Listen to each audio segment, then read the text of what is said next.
دوستو، جیسا کہ آپ سب جانتے ہیں کہ 30 دسمبر 2006 کو امریکہ نے صدام حسین کو پھانسی دی تھی۔ اس دن سے آج تک صدام حسین کا مزار ہمیشہ بحث کا موضوع بنا رہا ہے۔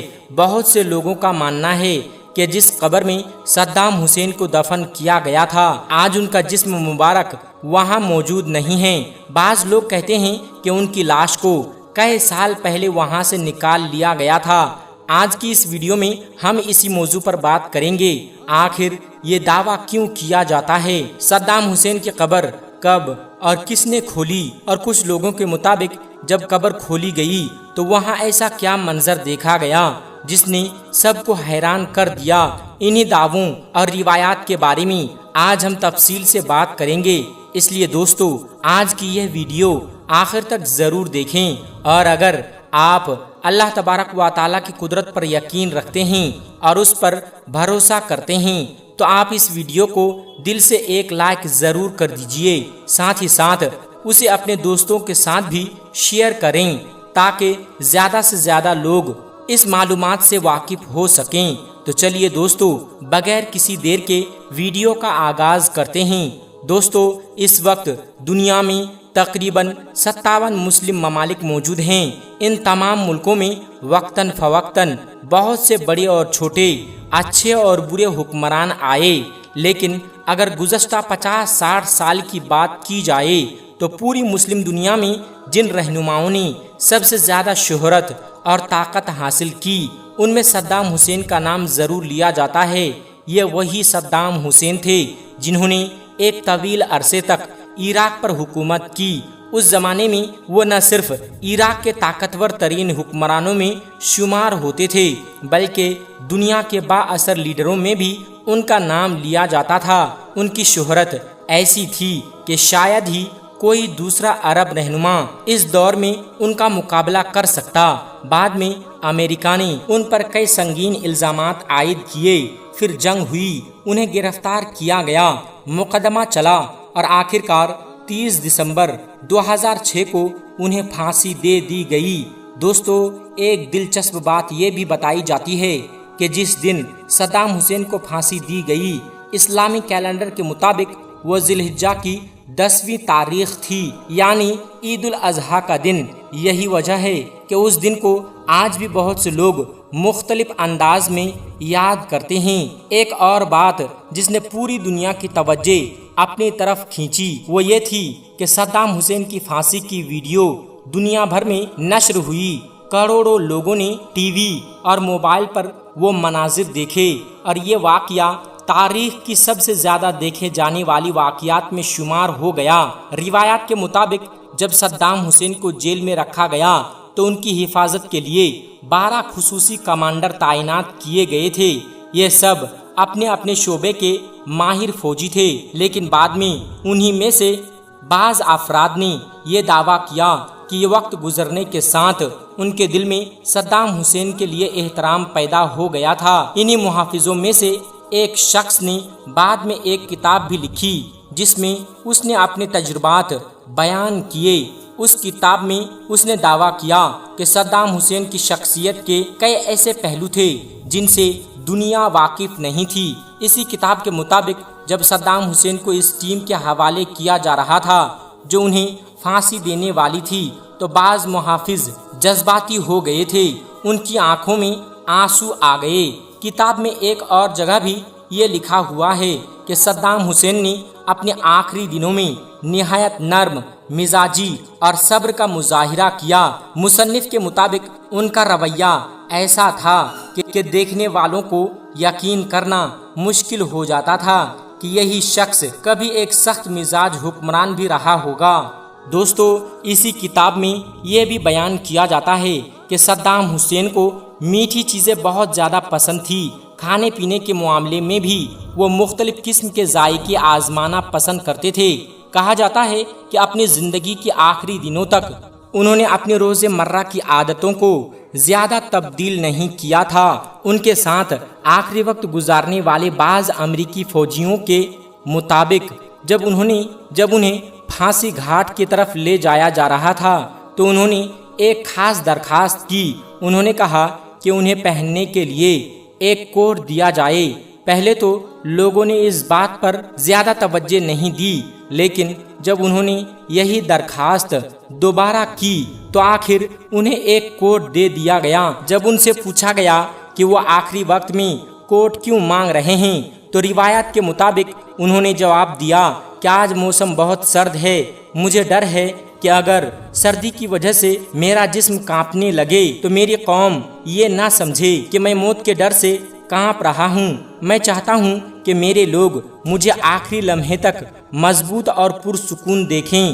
دوستو، ان محافظوں کے مطابق صدام حسین اپنے آخری لمحات میں حیرت انگیز طور پر پرسکون تھے۔ صبح اٹھنے کے بعد انہوں نے اپنی پسند کا ناشتہ کیا، پھر وضو کیا اور فجر کی نماز ادا کی۔ اس کے بعد وہ اپنے بستر پر بیٹھ گئے اور خاموشی سے اپنے آخری وقت کا انتظار کرنے لگے۔ کہا جاتا ہے کہ انتظار کے انہی لمحات میں انہوں نے قرآن مجید کی تلاوت بھی کی۔ ان کے ساتھ موجود بعض افراد کے مطابق وہ مسلسل اطمینان کے ساتھ بیٹھے رہے، ان کے چہرے پر ہلکی سی مسکراہٹ بھی تھی۔ یہ منظر وہاں موجود کئی فوجیوں کے لیے حیرت کا باعث تھا۔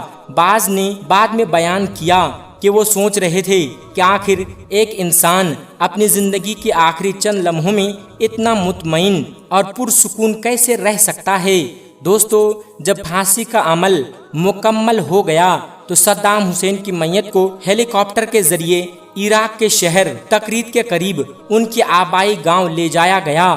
وہاں ان کی تدفین کی گئی اور بعد میں ان کی قبر پر ایک مقبرہ بھی تیار کیا گیا۔ کہا جاتا ہے کہ اس کے بعد ہر سال بہت سے لوگ ان کی برسی یا سالگرہ کے موقع پر وہاں جمع ہوتے رہے۔ ان میں بوڑھے بھی ہوتے تھے، نوجوان بھی، اور بعض اوقات اسکول کے بچے بھی اپنے اساتذہ کے ساتھ وہاں آتے تھے۔ لیکن دوستو، صدام حسین کا مقبرہ شروع ہی سے مختلف قسم کی خبروں اور بحثوں کا مرکز بنا رہا۔ کچھ لوگوں کا کہنا تھا کہ ان کی قبر آج بھی ویسی ہی موجود ہے، جبکہ کچھ لوگوں کا دعویٰ تھا کہ بعد میں وہاں بہت کچھ بدل دیا گیا۔ سن 2015 میں جب عراق کے مختلف علاقوں میں شدید لڑائیاں ہوئیں اور کئی تاریخی مقامات کو نقصان پہنچا تو اس دوران یہ خبریں بھی سامنے آئیں کہ صدام حسین کے مقبرے کو بھی نقصان پہنچا ہے۔ اس کے بعد جب مختلف قسم کی باتیں گردش کرنے لگیں، کچھ لوگوں نے کہا کہ لڑائی کے دوران ان کی قبر متاثر ہوئی اور اسی دوران اس کا جسم وہاں سے غائب ہو گیا۔ کچھ لوگوں نے اس کی دوسری وجوہات بیان کی، جبکہ کچھ کا کہنا تھا کہ ان کی میت کو کسی محفوظ مقام پر منتقل کر دیا گیا تھا۔ ایک اور مشہور دعویٰ یہ ہے کہ شاید ان کی بیٹی جو اردن میں رہتی تھی کسی وقت خفیہ طور پر عراق آئیں، جسد خاکی کو کسی دوسری جگہ منتقل کر دیا۔ تاہم اس دعوے کی آزاد ذرائع سے تصدیق نہیں ہوئی اور مختلف رپورٹس میں اس بارے میں الگ الگ باتیں لکھی گئی ہیں۔ بعض محققین اور تجزیہ کاروں کا خیال ہے کہ ممکن ہے کہ سیکورٹی وجوہات کی بنا پر ان کی قبر یا جسد خاکی کو کسی دوسری جگہ منتقل کر دیا گیا ہو، لیکن اس بارے میں کوئی حتمی اور مستند معلومات عوام کے سامنے موجود نہیں ہیں۔ دوستو، یہ وہی جگہ ہیں کہ آج بھی صدام حسین کی قبر کے بارے میں کئی سوالات پوچھے جاتے ہیں۔ مختلف لوگ مختلف رائے رکھتے ہیں، لیکن حقیقت کیا ہے اس کا یقینی علم اللہ تبارک و تعالی ہی بہتر جانتا ہے۔ اسی دوران ایک اور روایت بھی بہت مشہور ہوئی جس میں یہ دعویٰ کیا گیا کہ کئی سال بعد جب صدام حسین کی قبر کھولی گئی تو اندر ایک غیر معمولی منظر دیکھا گیا۔ اس روایت کے مطابق قبر کے اندر کی حالت دیکھ کر وہاں موجود لوگ حیران رہ گئے۔ تاہم اس دعوے کی بھی کسی معتبر اور آزاد ذریعے سے تصدیق نہیں ہوئی، اسی لیے اسے ایک روایات یا دعوے کے طور پر بیان کیا جاتا ہے، نہ کہ ثابت شدہ حقیقت کے طور پر۔ دوستو، آخر اس روایات میں کیا بیان کیا جاتا ہے؟ لوگ اس واقعے کے بارے میں کیا کہتے ہیں اور اس کے بعد کیا ہوا؟ انشاءاللہ دوستو، جیسا کہ ہم نے بتایا، صدام حسین کی قبر کے بارے میں کئی برسوں سے مختلف قسم کی باتیں اور دعوے گردش کرتے رہے ہیں۔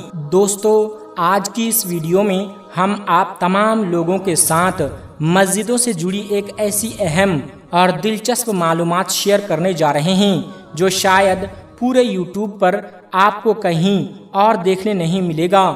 آج ہم آپ کو دنیا کے ان 10 ملکوں کے بارے میں بتائیں گے جہاں سب سے زیادہ مسجدیں موجود ہیں۔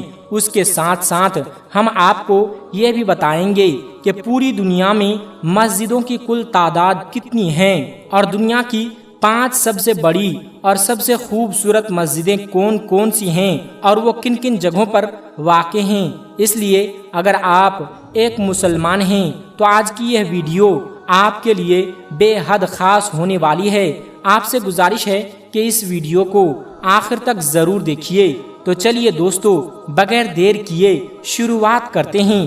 سب سے پہلے ہم آپ کو بتا دیں کہ اس دنیا میں مسجدوں کی کل تعداد تقریباً 36 لاکھ کے آس پاس مانی جاتی ہے۔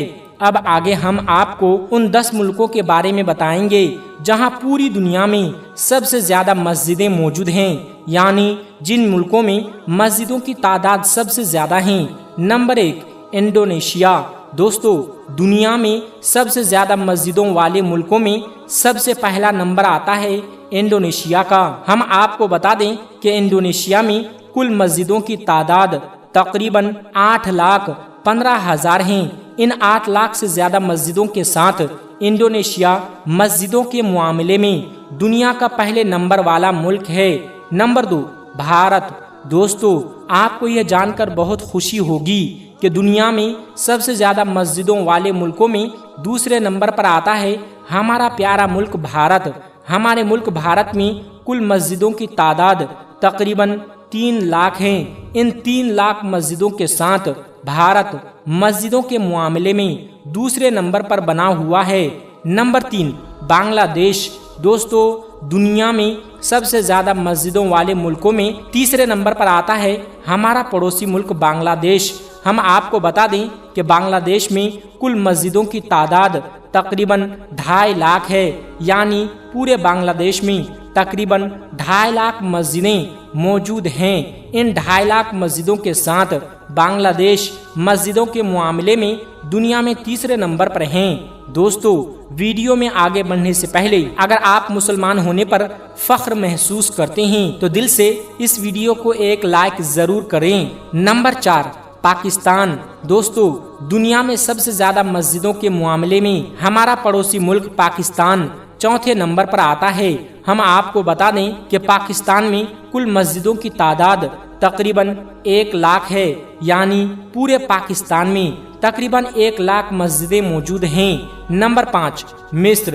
دوستو، دنیا میں سب سے زیادہ مسجدوں کے معاملے میں 5واں نمبر آتا ہے مصر کا۔ ہم آپ کو بتا دیں کہ مصر میں کل مسجدوں کی تعداد تقریباً 1,08,000 ہیں۔ ان مسجدوں کے ساتھ مصر دنیا میں 5ویں نمبر پر ہیں۔ نمبر 6، سعودی عرب۔ دوستو، دنیا میں سب سے زیادہ مسجدوں کے معاملے میں 6 نمبر پر آتا ہے سعودی عرب کا، یعنی وہ ملک جہاں سے اسلام کی ابتدا ہوئی تھی۔ ہم آپ کو بتا دیں کہ پورے سعودی عرب میں تقریباً 94,000 مسجدیں موجود ہیں۔ ان مسجدوں کے ساتھ سعودی عرب 6 نمبر پر ہیں۔ نمبر 7، ترکی۔ دوستو، مسجدوں کے معاملے میں دنیا میں 7واں نمبر ترکی کا آتا ہے۔ اگر ترکی کی بات کریں تو پورے ترکی میں تقریباً 82,000 مسجدیں موجود ہیں۔ ان 82,000 مسجدوں کے ساتھ ترکی دنیا میں 7ویں نمبر پر آتا ہے۔ نمبر 8، مراکش۔ دوستو، اس ملک کا نام شاید بہت سے لوگ پہلی بار سن رہے ہوں گے، لیکن آپ کو یہ جان کر حیرت ہوگی کہ اس ملک میں مسجدیں بہت زیادہ ہیں۔ اگر مراکش کی بات کی جائے تو ہم آپ کو بتا دیں کہ وہاں کل مسجدوں کی تعداد تقریباً 48,000 ہے۔ ان مسجدوں کے ساتھ مراکش دنیا میں 8ویں نمبر پر آتا ہے۔ نمبر 9، چین۔ دوستو، دنیا میں سب سے زیادہ مسجدوں کے معاملے میں 9واں نمبر آتا ہے چین کا۔ ہم آپ کو بتا دیں کہ پورے چین میں تقریباً 41,000 مسجدیں موجود ہیں۔ ان مسجدوں کی تعداد کے ساتھ چین 9ویں نمبر پر ہیں۔ نمبر 10، ایران۔ دوستو، پورے دنیا میں سب سے زیادہ مسجدوں کے معاملے میں ایران کا 10واں نمبر آتا ہے۔ ہم آپ کو بتا دیں کہ پورے ایران میں مسجدوں کی تعداد تقریباً 34,000 ہے۔ ان 34,000 مسجدوں کے ساتھ ایران دنیا کے ٹاپ 10 مسجدوں کی فہرست میں شامل ہیں۔ دوستو اب ہم آپ کو بتا دیں کہ دنیا کی 5 سب سے بڑی اور سب سے خوبصورت مسجدوں کے بارے میں، یعنی دنیا کے سب سے بڑی اور سب سے خوبصورت مسجدیں کون سی ہیں اور کہاں پر موجود ہیں۔ دوستو دنیا کی سب سے بڑی اور خوبصورت مسجدوں کی فہرست میں نمبر 1 پر آتی ہے مسجد الحرم۔ یہ مسجد سعودی عرب کے مشہور شہر مکہ میں واقع ہیں۔ تقریباً 4 لاکھ اسکوائر میٹر رقبے پر پھیلی ہوئی یہ مسجد تعمیراتی فن کا ایک شاندار نمونہ ہے۔ ہر سال حج کے دوران لاکھوں مسلمان اس مسجد میں ایک ساتھ نماز ادا کرتے ہیں۔ اس مسجد کی ابتدائی تعمیر 622 عیسوی میں کی گئی تھی۔ اس مسجد میں دنیا کے بہترین پتھر استعمال کیے گئے ہیں اور یہاں نصب ساؤنڈ سسٹم بھی دنیا کے بہترین ساؤنڈ سسٹم میں شمار کیا جاتا ہے۔ اس مسجد کی تعمیر اور توسیع پر بہت بڑی رقم خرچ کی گئی ہے۔ نمبر 2 مسجد نبوی صلی اللہ علیہ وسلم۔ دوستو دنیا کی سب سے بڑی مسجدوں میں دوسرا نام مسجد نبوی صلی اللہ علیہ وسلم کا آتا ہے۔ یہ مسجد بھی سعودی عرب کے مشہور شہر مدینہ منورہ میں واقع ہے۔ اس مسجد کی بنیاد خود اللہ کی آخری نبی حضرت محمد صلی اللہ علیہ وسلم نے رکھی تھی۔ سنگ مرمر سے بنی یہ مسجد اسلامی تعمیراتی فن کا ایک بے مثال نمونہ ہے۔ تقریباً 3,84,000 اسکوائر میٹر رقبے پر پھیلی اس مسجد میں لاکھوں افراد ایک ساتھ نماز ادا کر سکتے ہیں۔ سعودی عرب میں پہلی مرتبہ بجلی کی روشنیاں بھی اسی مسجد میں استعمال کی گئی تھی۔ نمبر 3 مسجد امام علی۔ دوستو دنیا کی بڑی مسجدوں میں تیسرا نام مسجد امام علی کا آتا ہے۔ یہ مسجد عراق کے شہر نجف میں واقع ہے۔ اس مسجد کی تعمیر 977 عیسوی میں ہوئی تھی۔ یہ مسجد بھی اتنی وسیع ہے کہ اس میں ایک وقت میں لاکھوں افراد نماز ادا کر سکتے ہیں۔ تقریباً 2,67,000 اسکوائر میٹر رقبے پر پھیلی یہ مسجد اسلامی تاریخ کی ایک عظیم یادگار ہے۔ اس کے ایک بڑے حصے کی تعمیر سلطان محمود غزنوی کے دور میں ہوئی تھی۔ اس مسجد میں ایک بڑی لائبریری، ایک میوزیم اور 4 بڑے سیمینار ہال بھی موجود ہیں۔ اس مسجد کی دیکھ بھال پر ہر سال کروڑوں روپے خرچ ہوتے ہیں۔